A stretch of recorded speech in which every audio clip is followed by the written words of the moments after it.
What if I told you that money is not a piece of paper or a number in your account, but a living being that remembers how you treat it? Sounds strange, right? But listen to this. When you treat it as an enemy, it hides. When you ignore it, it retreats. But when you treat it as a loyal friend, something almost miraculous happens. It begins to multiply. Florence Scovel Shinn discovered this secret in one of the darkest moments of her life. She had nothing, not even hope. And it was right there, in desperation, that she spoke to her last bill as if asking forgiveness from an old friend. The next day, doors began to open. Today you are going to discover the hidden truth about money that almost no one dares to practice. It is not theory. It is not superstition. It is a spiritual key so powerful that it can transform the way money flows into your life, Say with me, because in this video I am going to reveal to you how to change your internal dialogue so that money comes back to you multiplied. The secret ritual that turns spending into a prosperity magnet and why if you don't change your relationship with money, you'll keep repeating the same cycles of scarcity. This knowledge may sound incredible, but if you apply it, your financial life will never be the same. Have you ever felt like money is slipping away from you? That no matter how hard you try, it always slips through your fingers like sand. Millions lie trapped in that feeling. Money is like an implacable judge, like a silent executioner who decides your destiny. But what if everything were the other way around? What if money weren't your enemy, but a friend who is just waiting for you to acknowledge it? In 1925, a woman named Florence Scovel Shinn dared to reveal something that would change the way we understand abundance forever. Florence discovered that money has an emotional memory. Yes, you heard that right. Money remembers how you treat it. It remembers every time you curse it, every time you despise it, every time you say you don't have enough. But also remember when you bless it, respect it, and treat it as an ally. And here is the hidden truth. Money does not respond to your blind effort. It responds to the invisible relationship you have with it. When you treat it like a loyal friend, money begins to behave like one. It stays with you, visits you more often, and even brings you company. Imagine this for a moment. Each coin in your pocket as a divine messenger. Each bill in your hand as a faithful friend who tells you if you take care of me, I will return multiplied. This is the secret that few dare to practice, and today you are going to discover it. Imagine a woman alone in New York in the 1920s. The noise of the trams fades as the city sleeps, but in her small apartment, the silence of desperation reigns. La scenes. Florence opens her purse and finds only one coin. Her last coin. She holds it between her fingers and feels the weight of her entire life.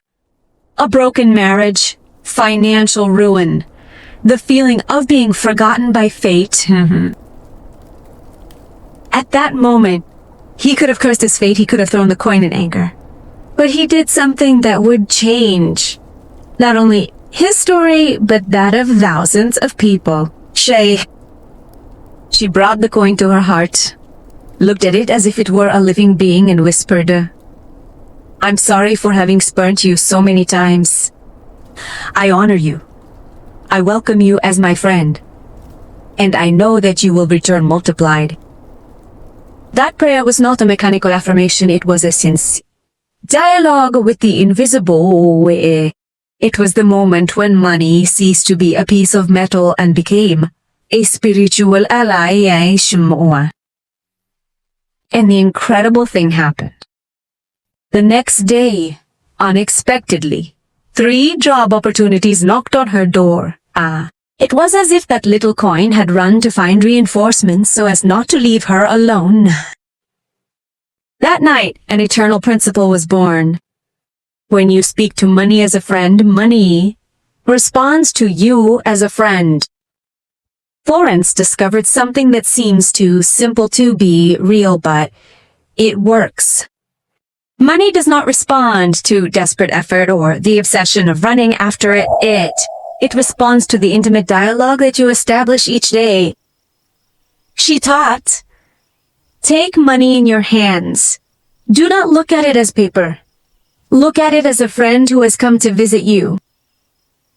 Close your eyes and imagine that the bill has eyes watching you, ears listening to your words, and a heart beating with your energy ballet shoe. Then tell it firmly, respectfully, and lovingly, dear money, I acknowledge you as my ally. I welcome you into my life. This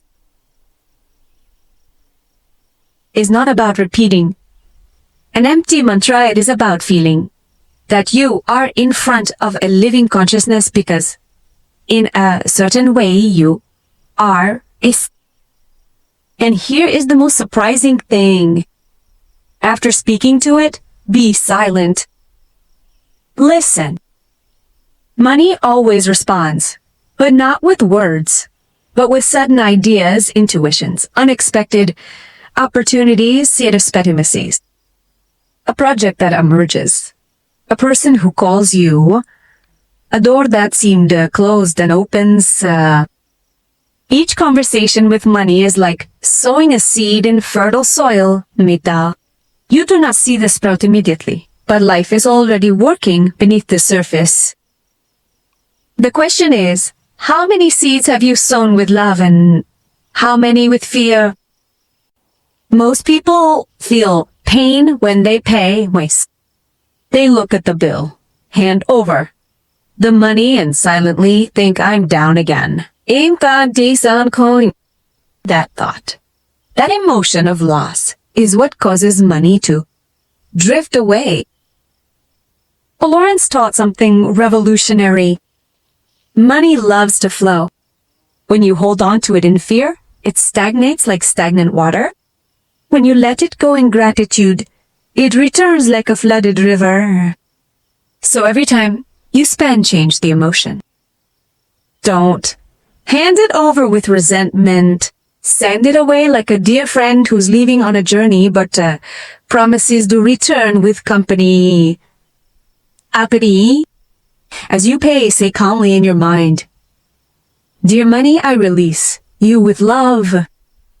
Though bless others and return to me tenfold. That simple gesture transforms a transaction into a ritual. It ceases to be an act of loss and becomes an act of sowing. Imagine paying your rent, a bill or a purchase, and feeling joy instead of anguish. Imagine seeing that money as a seed that you've dropped into the fertile field of life, and that will soon return as an entire forest. This is how abundance works. Not with fear, but with trust. Not with attachment, but with gratitude. And the most striking thing is that those who practice this ritual discover that money begins to return in unexpected ways, because money, like any true friend, always keeps its word. Florence went beyond what anyone imagined at the time. Not only did she say that talking to money attracted abundance, she also assured us that money could advise us. Before an important financial decision, an investment, a purchase, a contract.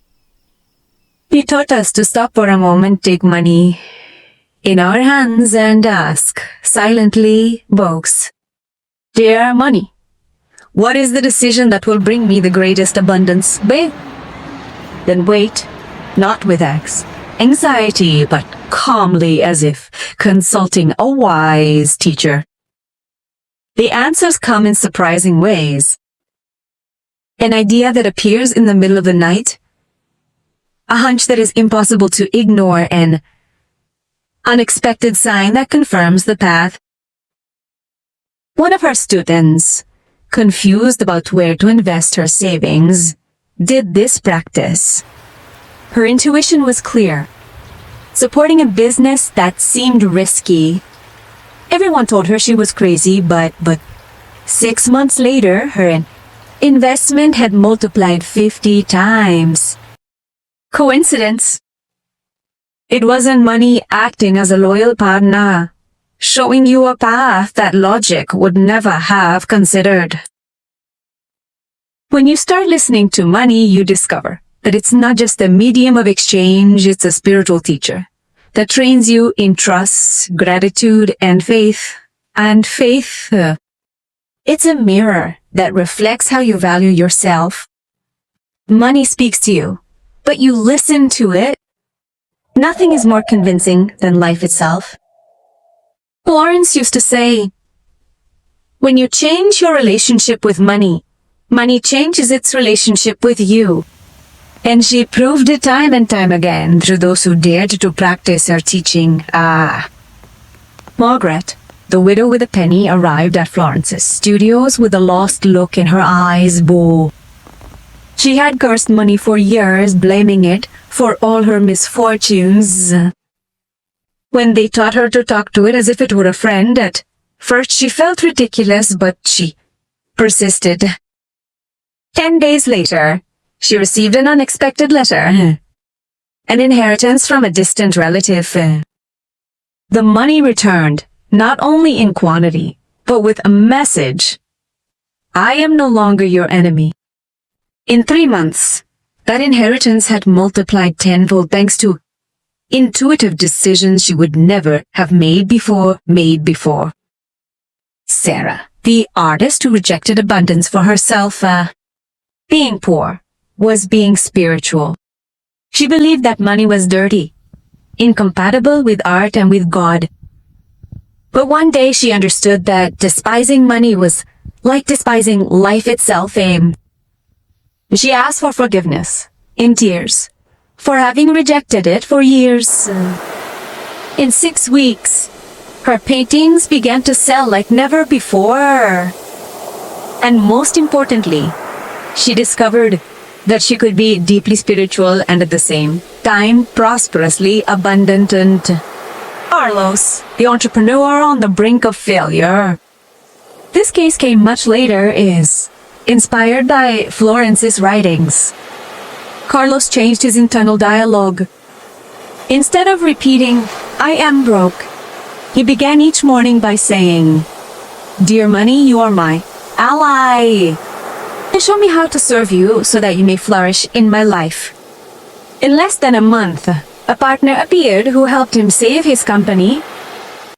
See, Carlos says that his business was transformed the day he stopped chasing money and began listening to it. Stories like these are not fairy tales. They are testimonies of what happens when you stop seeing money as an executioner and recognize it as a friend. Money is like a sensitive person. It responds to the way you treat it. Florence described it with surprising clarity. Mistreated money behaves like a wounded friend and it becomes elusive, distrustful, reluctant to stay with you. Honest money, on the other hand, behaves like a loyal ally. It arrives easily, multiplies, and brings unexpected opportunities. Think for a moment. How many times have you said phrases like this? Like, is this money not enough? Money goes too fast. I'm always in debt. Every word was a blow, a wound. You didn't know it, but you were teaching money to run away from you. Now change the image. Imagine holding up a bill and saying them, thank you for coming. Thank you for staying. I welcome you with love and respect. I release you to return multiplied. Do you notice the difference? It's like speaking to a friend with affection rather than reproach, and like any true friend, money responds to that energy. In fact, prosperous people don't just talk differently about business. They also talk differently about money itself. They don't see it as a scarce tyrant, but as an abundant collaborator. That difference in self-talk is what opens or closes the doors to prosperity. So ask yourself today, is money an unwelcome guest in your life or an honored guest? An honored guest. Florence discovered a practice that is as simple as it is transformative. Writing letters to money, not as a list of debts or complaints, but as if it were a loved one. Because when you write, your subconscious listens more loudly than when you just think a wink. Her students would take a special notebook and begin like this. Dear Money, thank you for the times you were with me and I didn't acknowledge you.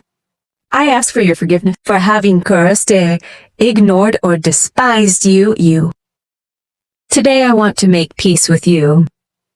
I receive you as a loyal, generous, and multiplying friend. The letters were not pleas. They were written covenants. A kind of invisible contract with abundance. And the most incredible thing is that those who practiced this exercise for weeks reported extraordinary changes. Unexpected payments, business opportunities, gifts that arrived out of nowhere. Why does it work? Because by writing, you give money a place in your emotional life. You stop treating it as an intruder and welcome it as part of your spiritual family equally.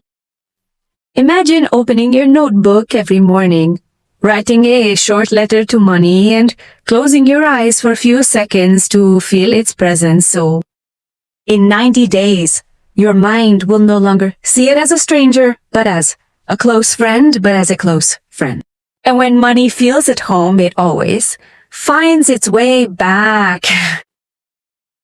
Here is one of the most uncomfortable truths that Florence revealed.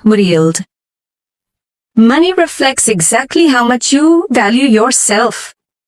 If you live despising yourself, money despises you. If you live postponing your dreams, money also postpones its arrival.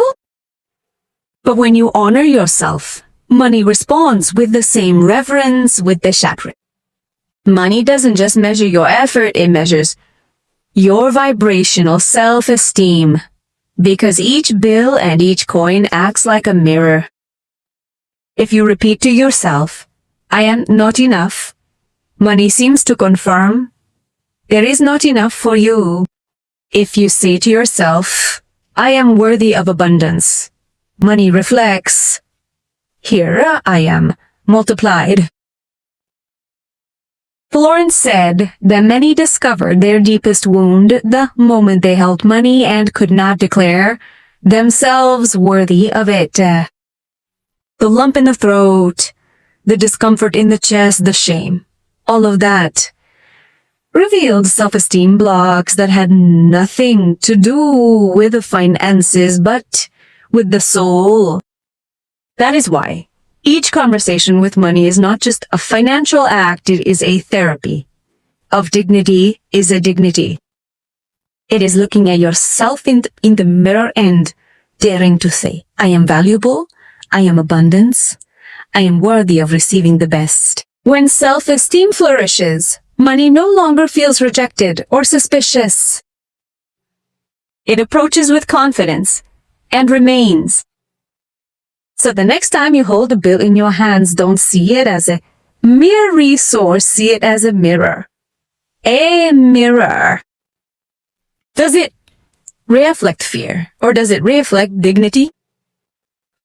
Florence taught that money should be treated as something sacred, not out of idolatry, but out of recognition, because what you honor multiplies, and what you despise moves away.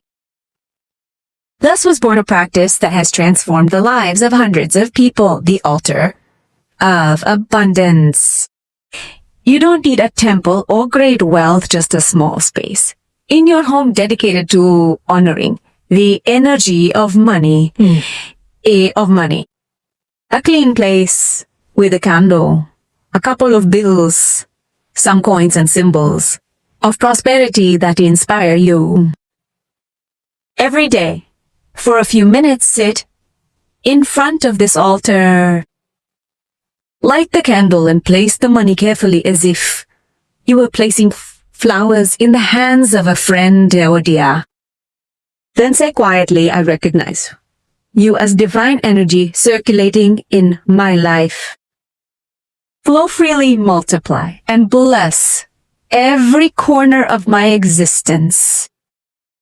This simple act changes your vibration because by elevating money to the level of the sacred, you stop seeing it as something dirty or limited. It becomes a spiritual channel of blessings. The testimonies were amazing. People who were previously ashamed of money now looked at it with gratitude. Musud. Entire families began practicing this ritual together and soon noticed that money no longer disappeared as it used to. It stayed, multiplied, and brought stability. The altar is not magic. It is a reminder that money is a reflection of infinite abundance, agons. When you honor it, that abundance remembers itself and returns to you. Money is not only an ally, it is also a teacher of love. And its first lesson is this: you cannot receive abundance if you still carry resentment against it. Think about your history. How many times have you blamed money for your problems? How many family arguments were born because of it? How many tears have you shed thinking, if only I had more money, my life would be different? Each of those memories created an invisible wall, impossible wall built of anger. A wall built of anger, fear, and guilt. Florence thought that the only way to break down that wall was through forgiveness. Forgive money for not being there when you needed it.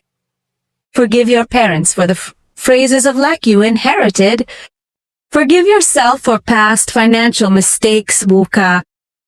A simple yet powerful exercise is to close your eyes, imagine money in front of you and say, Dear money, I forgive you for all the pain I have attributed to you. I forgive those who taught me to fear you. I forgive myself for mistreating you.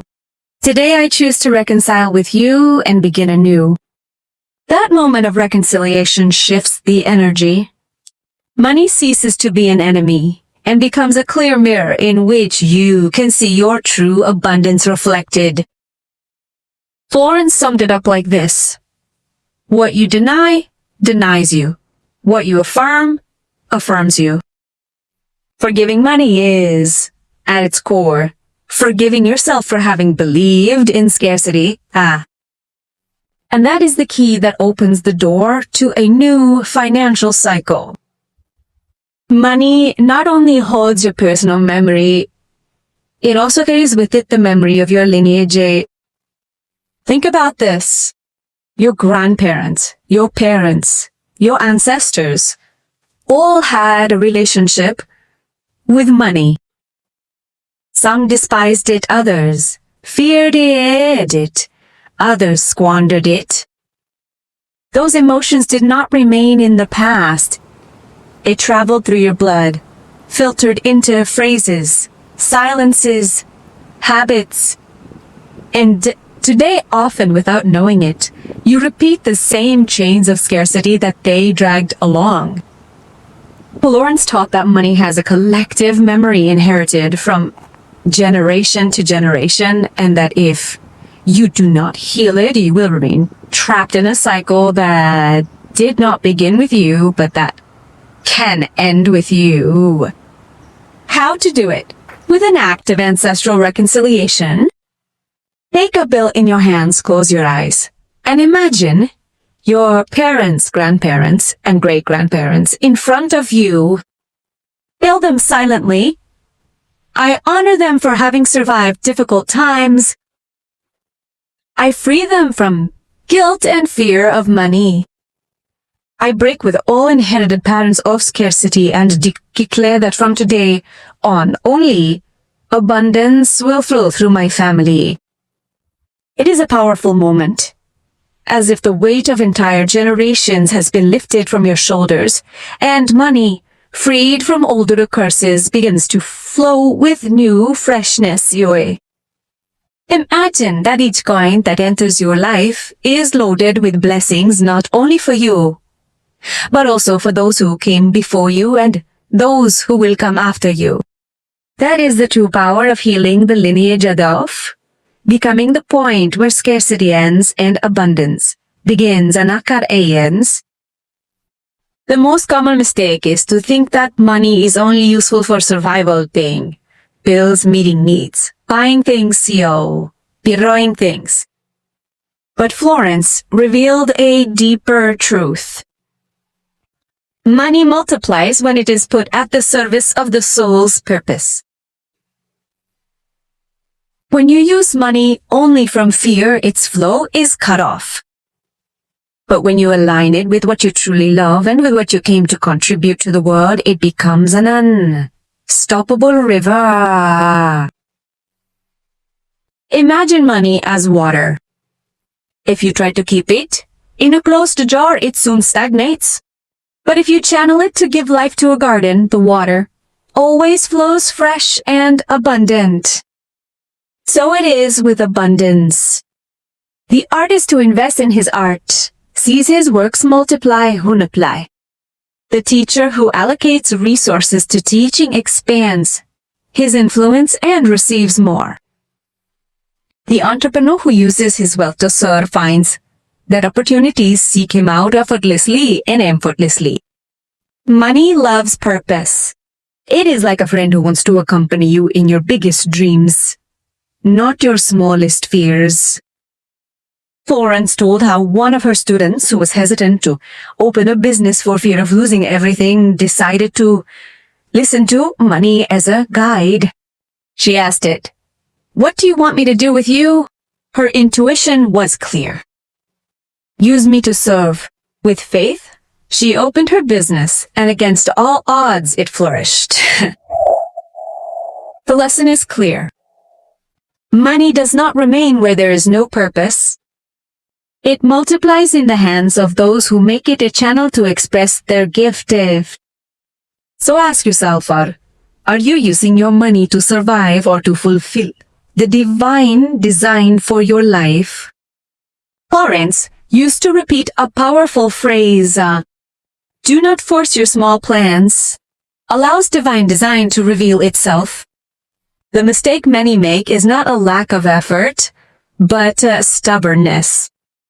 They insist that money will come in only one way: a specific job, a specific business, an immediate result, and by holding on, they block the entrance to much greater paths. Divine design is the perfect plan that the universe has already laid out for you. A plan where your abundance does not depend on luck or sacrifice, but on alignment. How can you access it? With an act of conscious surrender. Each morning, upon awakening, take a bill in your hands and say, "Dear money, I do not force your arrival. I receive you under grace, in the perfect ways that divine design has already prepared for me." This act makes room for life to surprise, because money, when it flows through the right channel, arrives in ways that your logic would never have imagined. An unexpected phone call. A project that appears without your seeking it. A brilliant idea that arises silently and changes everything. Florence's students described these as financial miracles, but in reality, they were not miracles. They were signs of divine design at work. Remember, Money that comes forcibly slips away just as quickly. Money that arrives aligned with your purpose and the plan of the universe remains, grows, and multiplies. So instead of demanding of money, come here.